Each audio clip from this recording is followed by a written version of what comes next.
Good evening, black people and all allies fighting for black liberation, black prosperity, and black joy. I'm Charles Blow, and welcome to Prime. Justice Stephen Breyer's announcement that he would retire from the Supreme Court renewed the focus on President Biden's campaign promise to appoint a black woman to the court. While Biden has remained steadfast in his pledge, he is facing criticism on both sides of the aisle about how that candidate will be chosen. According to an ABC Ipsos poll, 76% of Americans want Biden to consider all possible nominees, while only 23% prefer that he keep his campaign promise. Even more interesting and probably more disturbing to some is that 54% of Democrats believe that the president should consider all possible nominees for the court and not only black women. This leaves Biden in a position to either keep his promise and please black voters, or break it in hopes of appeasing the majority of his party. However, Republicans like Senator Susan Collins are accusing the president of using his promise to politicize the Supreme Court in order to galvanize voters. Collins also said that the way that the president has handled this nomination has been clumsy at best. While the poll sample size was not large enough to report the results specifically for black respondents, it does show that only 28% of non-white people who were surveyed preferred that Biden only consider black women for the Supreme Court appointment. Biden faces a tough choice, or an easy one. It depends on who's judging it. Joining us now to discuss our president of the Tara Dowdell Group, Tara Dowdell, and founder of the National Voter Protection Action Fund, Don Calloway. So, Tara, you know, the big number is 2/3 of Americans want us to consider all nominees, whatever that means. You know, not in the history of Supreme Court appointments have all possible nominees been considered. So that's crazy. But politically, what is more striking to me is that 54% of Democrats also want Biden to break his promise to black people. What do you make of that?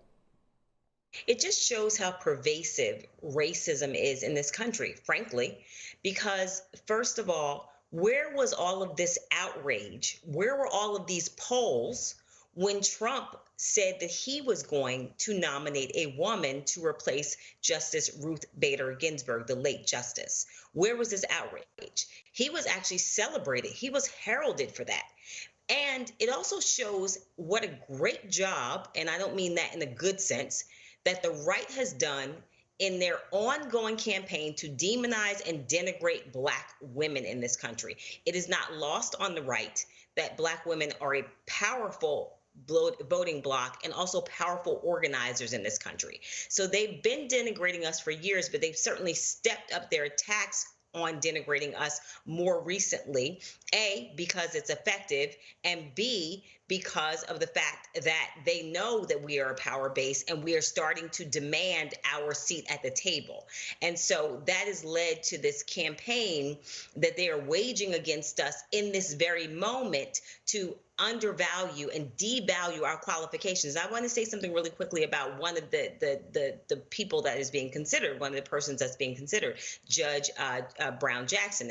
And so when you look at her, she graduated from Harvard, undergrad and law school, magna cum laude, as well as cum laude from law school. And then she also had 3 clerkships, one of which was with Justice Breyer. And so the notion that these women are unqualified is pure racism. Well, yeah, Don, I want you to get in on this as well, because as Tara points out, when Trump said he was going to appoint a woman, no one made a fuss of it. The first woman to ever be appointed was appointed by President Reagan. He made a campaign promise of it. No one made a fuss of it, because implicit in those appointments and those pledges was it was going to be someone white. That the white was simply not spoken. It was silent. Didn't need to be spoken. You just assumed that was going to be, and that's exactly what it was going to be. Why is it that when Biden says that he's going to appoint a woman, oh, and by the way, she's going to be black, does that then raise the ire of so many people? Oh, we know why it raises the ire of people. Republicans often are not serious about actually putting diversity, equity, and inclusion into real practice. Today is, and frankly, unfortunately, 54% of Democrats also aren't serious about that either. We like these platitudes, but we don't like when someone officially takes a stand to put these things into practice. Today is Jackie Robinson's 103rd birthday. And I think about, God bless Branch Rickey, who said, I will integrate this league. I will have to pick someone. And he didn't pick from all people in the history, all players in the history of Major League Baseball. He said, I have to pick a black man who can handle this, who is qualified both as a player and as a person. And that's what we're looking for. And that's what Joe Biden is doing right now. He's not looking for all players. He's looking for the player who is important to this country, whose specific perspective has yet to be represented. And you don't see any of the Republican senators, you don't see any of the pollings or any of the pundits who they've had nothing to say over the history of our country when 108 of 115 people to serve in the history of the Supreme Court have been white men. There's nothing wrong with white men. White men are not inherently evil. But when 108 of 115 have been white men, that shows that there's a problem. That means that we have necessarily not had the most qualified jurists in the history of the Supreme Court. And if we're going to diversify, if we are going to include everyone and every human perspective in this country, then someone has to make an affirmative step towards doing that. Someone has to be intentional about saying, this is what I'm going to pick, and this is why. And by the way, all of them are every bit as qualified as any of the other 115 people in the history of the Supreme Court. Tara, I just want to get you to weigh in on this idea of qualifications, because it really never comes up until people who are not white men start to be selected, right? So there are people who were highly educated, but there are people who were not at all. I wrote a column in which I pointed out one justice who was appointed in 1941, dropped out of school when he was 14 years old, never went to college, never went to law school, and no one made a fuss of it. George W. Bush was going to appoint a White House counsel. She wasn't having any stellar.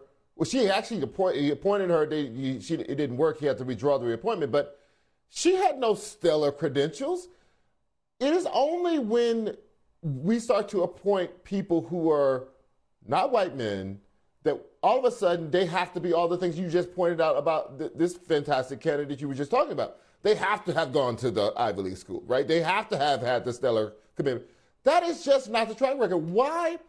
Do you think it is right, appropriate, inevitable that black people will always have to be the top, perfect person when white men have not had to be that over the course of these appointments and also over the course of American history?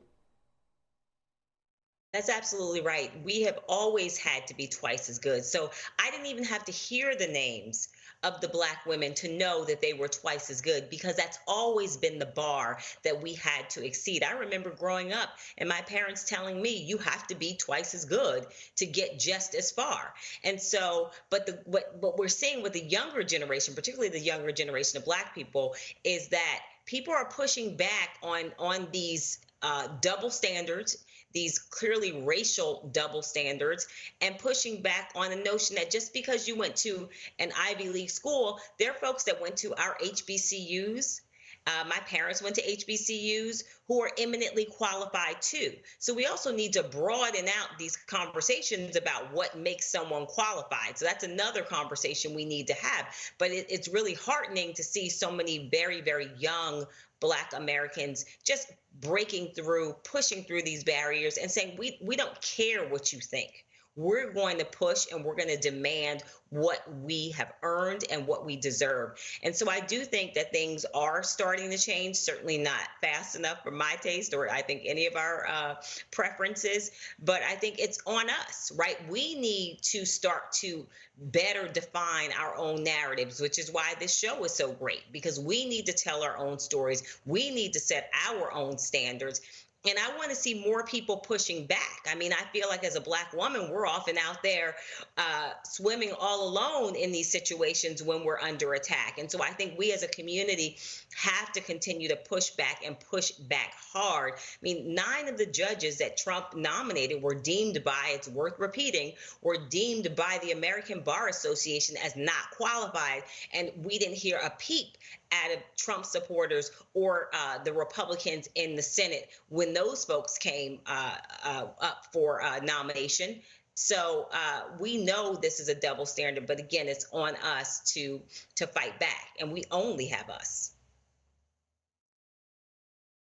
So let me ask you a question about another troubling part of that poll, which was only 28% of non-whites thought that Biden should keep his promise to Black people, to these Black women.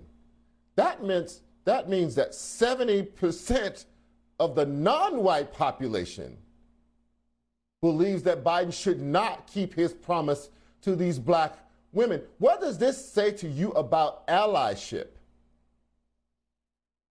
I don't know if it's a comment on allyship. Well, I guess ultimately it is a comment on allyship, but I think the foremost comment is that, first of all, it's an understanding of the idea that white supremacy has never been limited to white folks.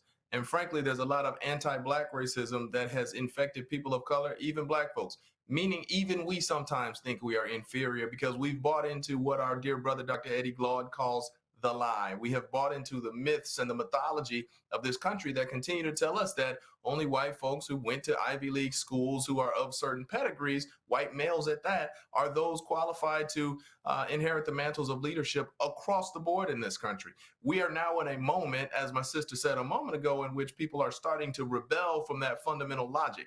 And we know we have always rebelled from that logic, but people are starting to feel safe and feel empowered to voice those opinions. And so, unfortunately, people of color, as you saw, 54% of Democrats, we are conditioned to play this game where we try not to rock the boat. We try to say the right things. We try to respond to polls in respectable ways, even though we know we would like to see a Black woman on the Supreme Court, even though we know it's time to see a Black woman on the Supreme Court. Often, many of us do not have the courage, do not have the spiritual fortitude to stand up and speak for what we know it's time for. And it's time to get rid of that slave mentality as well. Well, I went to an HBCU, Grambling State University, and I dare anybody to try me. Anyway, Don Calloway, Tara Dowdell, thank you very much for joining me tonight. I really appreciate your time.